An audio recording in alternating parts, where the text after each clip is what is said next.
Ballots will soon be hitting the mailboxes, and Spokane voters will see two big items, a park levy and a school bond. They're separate measures, but part of a coordinated project called Together Spokane. We turn to you on social media today, asking what questions you might have about it. Alexandra Cohen-Yards has been getting you answers to those questions all day long. She joins us from Mission Park now. And Alexandra, what changes to the park relate to some of the questions that you receive?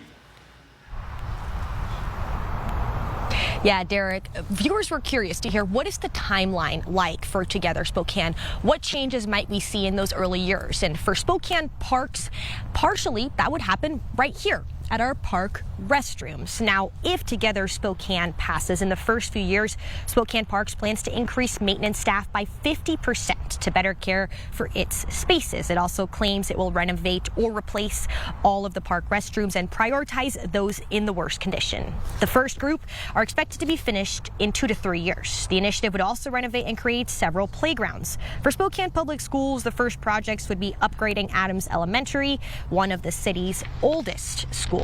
Another question that we got from a viewer was, what % of the park's levy, which is $240 million, would go towards levy administration? Spokane Parks told us in response to that about 5% of the levy's budget would go towards administration. Now, as for how much this would all cost you, in total, Together Spokane would cost the average homeowner around $96 in property taxes per year. That's about $90 that would go towards Spokane Parks and $6 that would go towards Spokane schools. So in our KXLY newsroom today, we had a question of our own.